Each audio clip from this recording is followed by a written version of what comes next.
I made a room for this Prime Minister. He's cleaning up your mess, isn't he? No. How do you sleep at night? I have asked an apology to my people. Labeling me dictator is wrong. Ethiopia has come a long way in a short time. There's a new peace deal with Eritrea and a new Prime Minister apparently determined to bring accountability for the human rights abuses of the past. My guest this week here in Brussels is his predecessor, Haile Mariam Desalegn, who denied for many years that human rights violations had taken place and whose government locked up many thousands of political prisoners. Has he no shame for the torture that was perpetrated and the lives that were ruined during his time in office?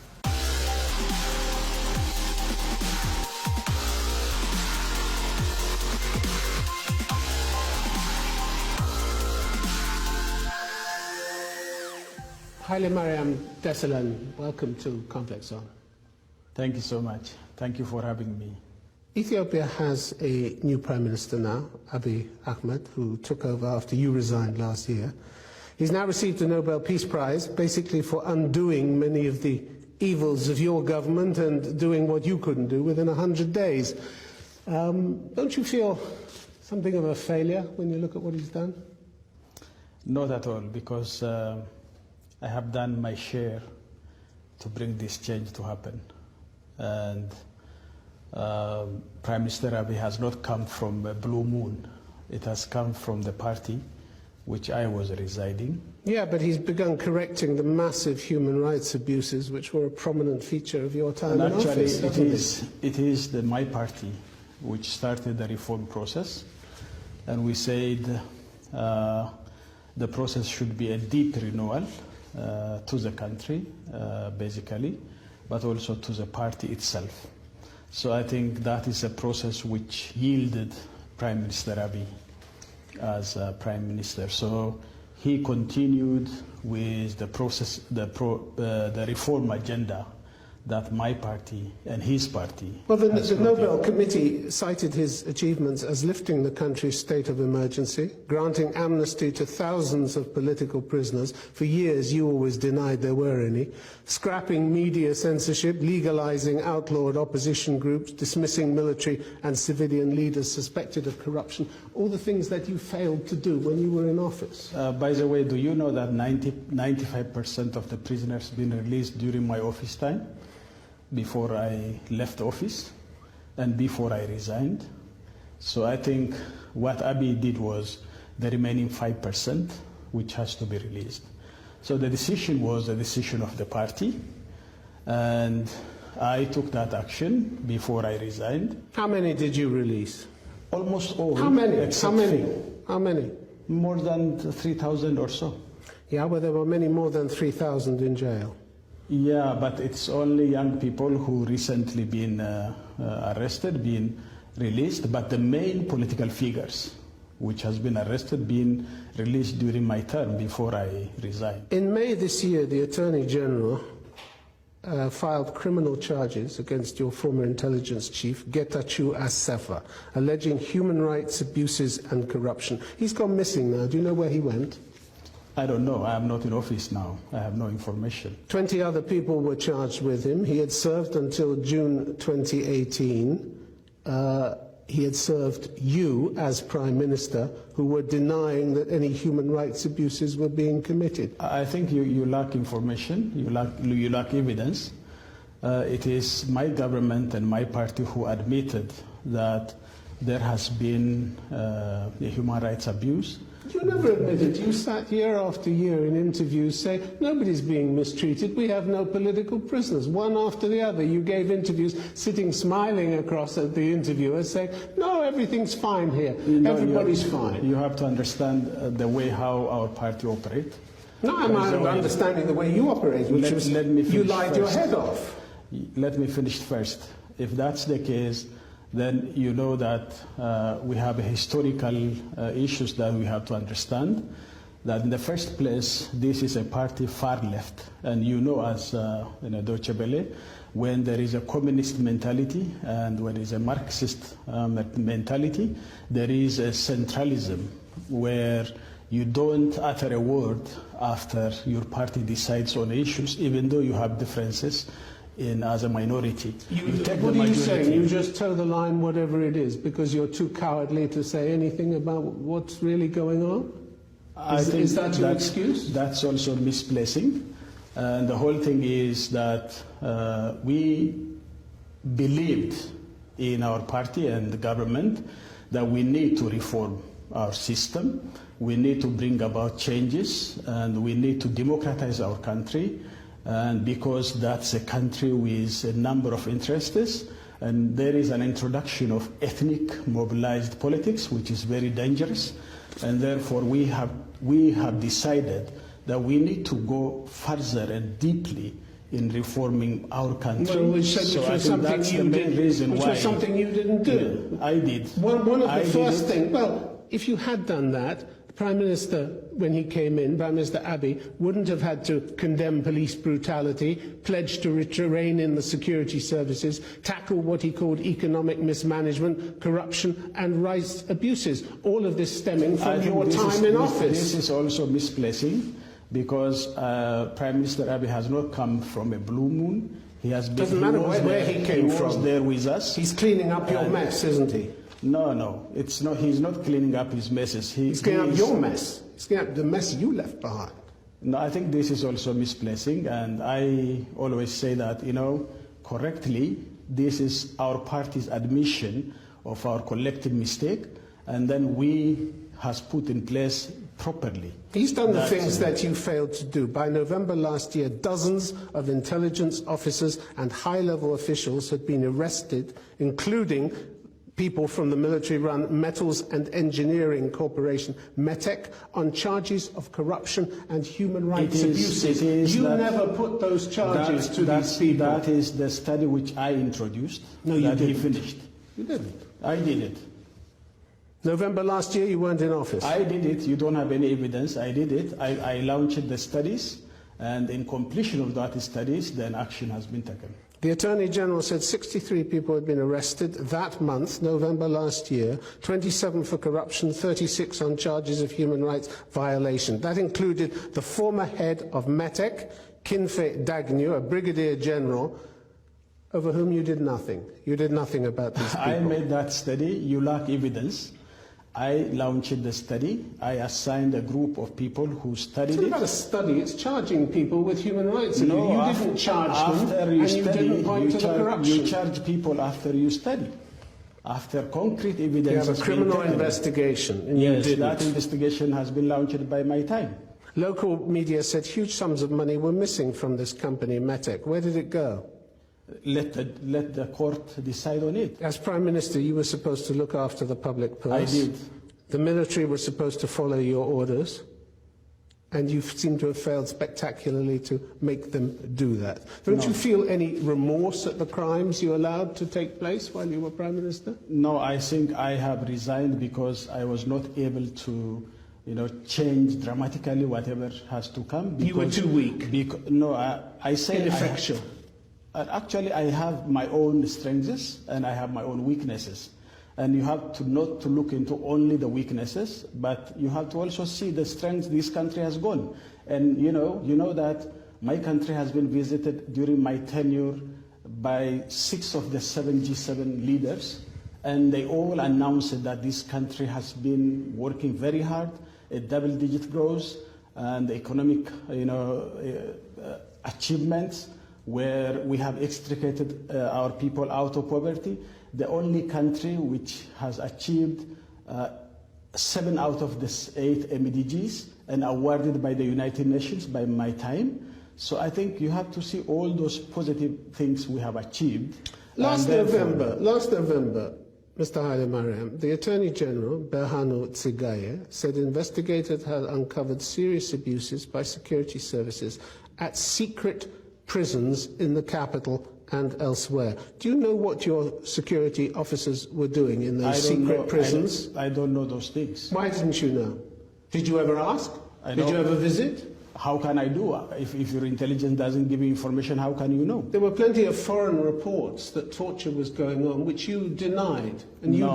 And now you're telling me you didn't know what was going on. No, I didn't So know your exactly denials where were these are. false. Your denials were just pro forma denials. No, not The at way all. you denied everything when you were in office. No, not at all. You did. You sat there denying everything.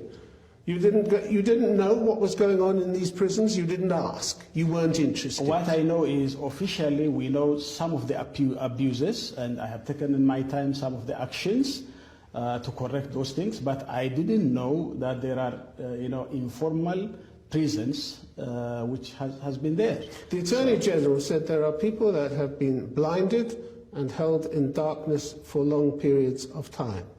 Others have been left infertile because of blows to their genitals. There are some that had limbs broken.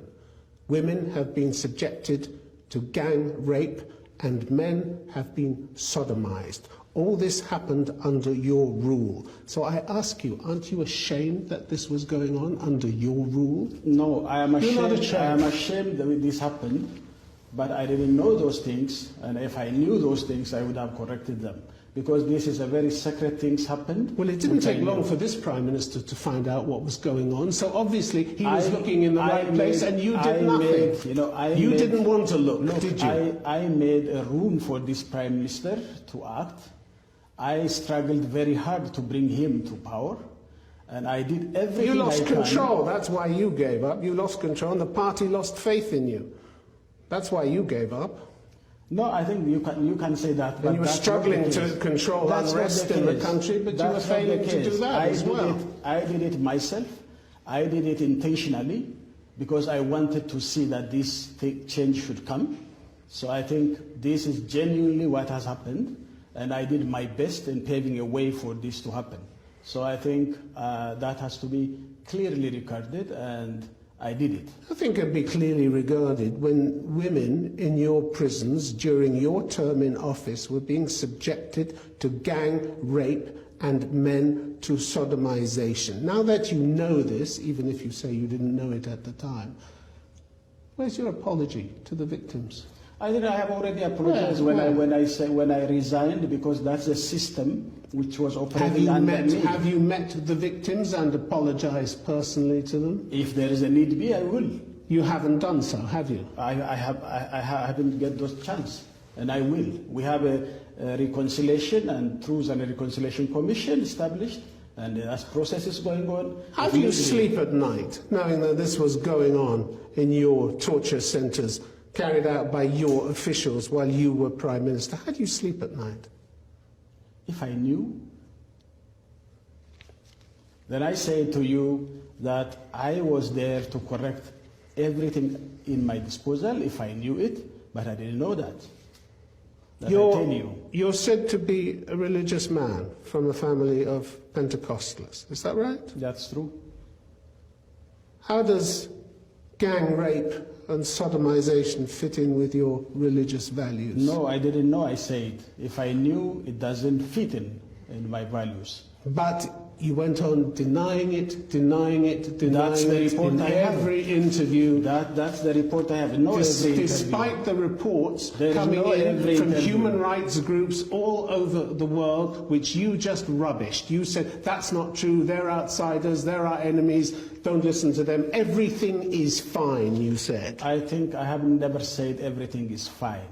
You said there was no mistreatment. You said there was no mistreatment going on. There is a problem, but I was saying that my report is that it's not to the extent what has been said. That's what I said. But in any case, I have a report which I was giving to the public, which was the case. Let's take another detention centre, Jijiga Central Prison, otherwise known as Jail Ogaden, a regional detention centre in the east of the country, administered in part by your special police. It was closed in August last year. Do you know what was going on there as well? No, I don't know. Why not? You knew the prison existed. You had no curiosity. You had no curiosity, Mr. Hayemaram. You didn't want to know what was going on in your jails, did you? No, it's not the case. The regional governments have their own rights, And I think the whole thing is I did my work according to the reports I get from my intelligence and from my sources, and therefore that's what was the case. People reported, there were many of the former prisoners who said they saw people dying in their cells after being tortured by officials in this Ogaden jail, as it was called. What should happen to the officials who carried out this torture? I mean, what should happen to them? They're imprisoned. That's it? Yeah. Just prison sentences. And what should happen to you for turning a blind eye to it? That depends on this legal system of the country. You know, I resigned simply because to take all the responsibilities. But what is extraordinary is that with all the abuses that were carried out while you were Prime Minister, you accepted from the new Prime Minister the nation's highest award for service without even blushing, without any embarrassment whatsoever. Now that you know what was going on while you were Prime Minister, why don't you give back that award? Why should I? Because I have a number of positive things I have done. Because you failed to take control. No, this is one part of it, and that's it's a huge part. It's a huge torture. Is a huge whatever part. I work in my country. That doesn't explain. That's not the only thing.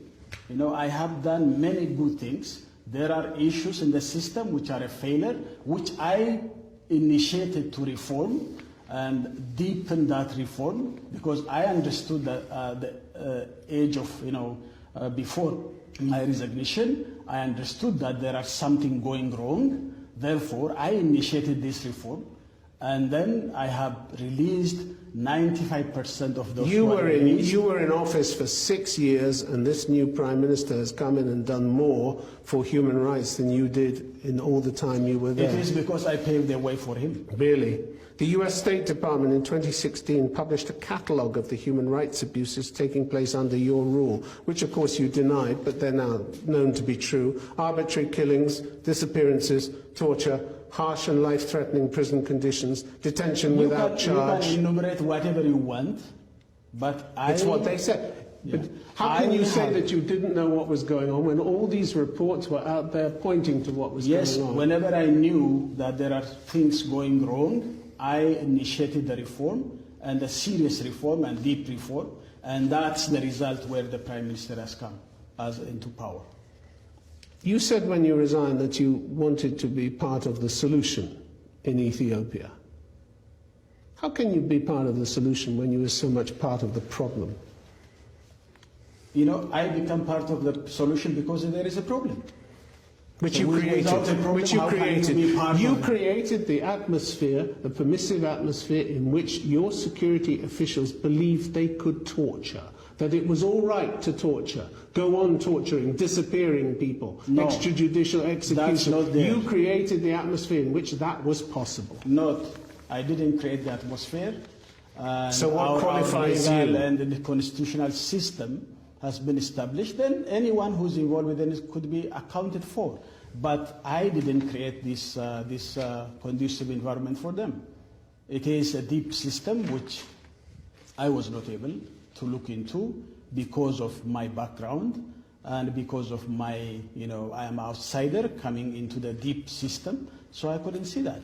When Mr. Abiy came into power, he couldn't wait to condemn the legacy of your government and draw a line under your time in office, could he?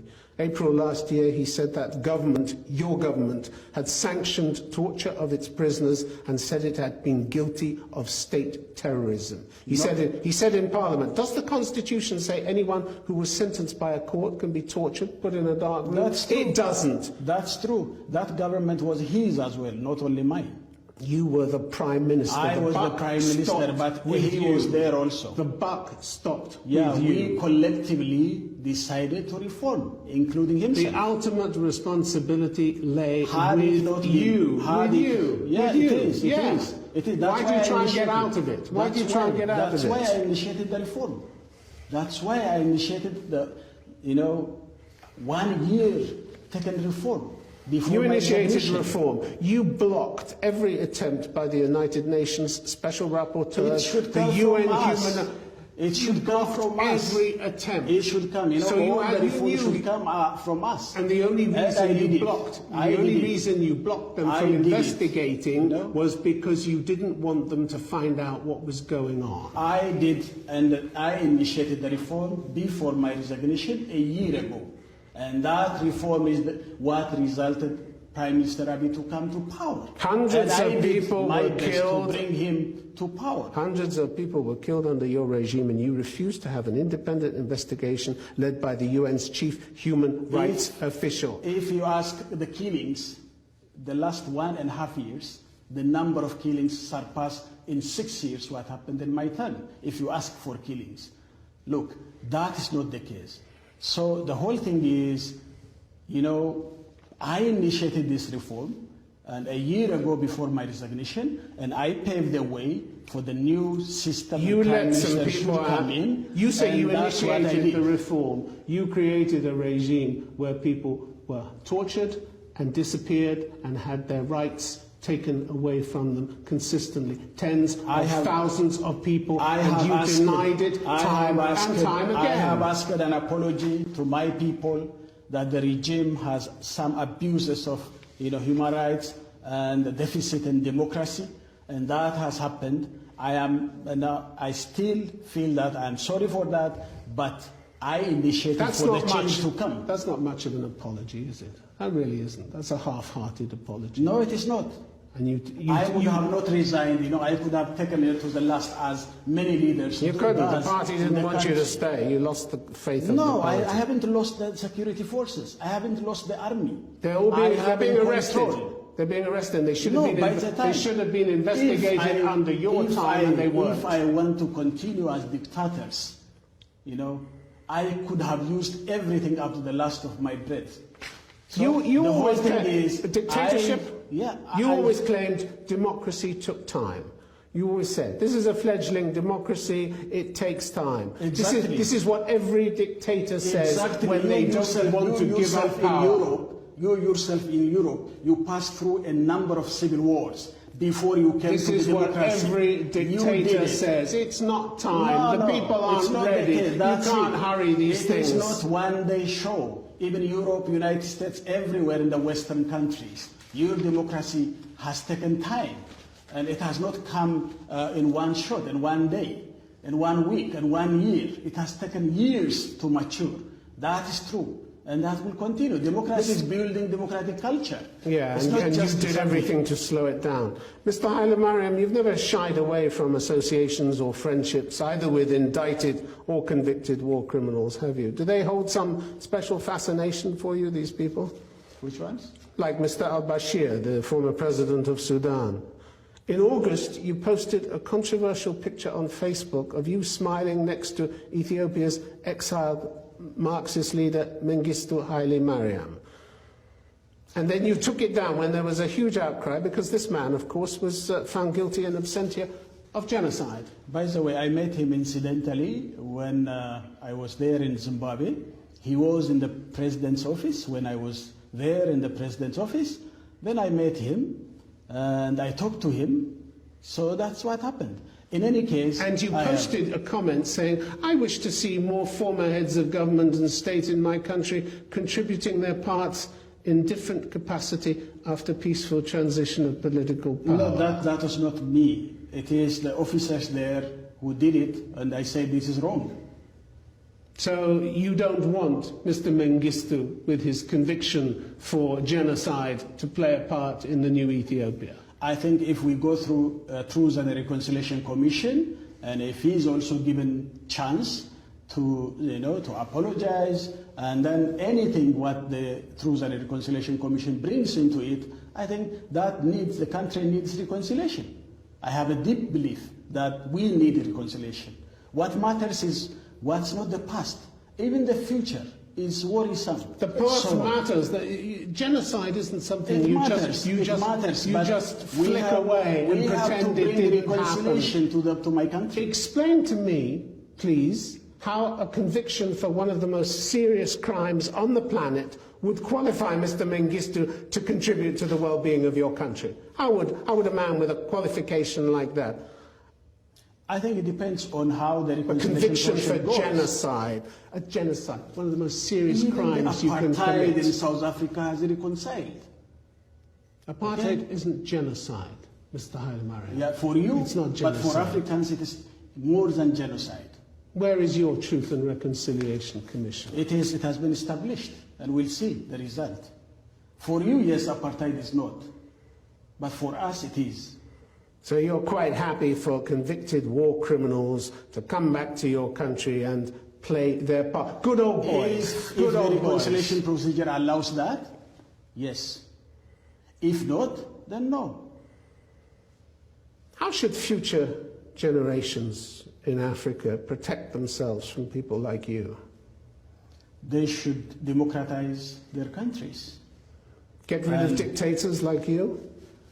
I think labeling me dictator is wrong. Is wrong. This is yours. It's not my people's. So I think this is misplacing again. This is rude from your side. Hailemariam Desalegn, thank you very much for being on Conflict Zone. Thank you so much. Thank you.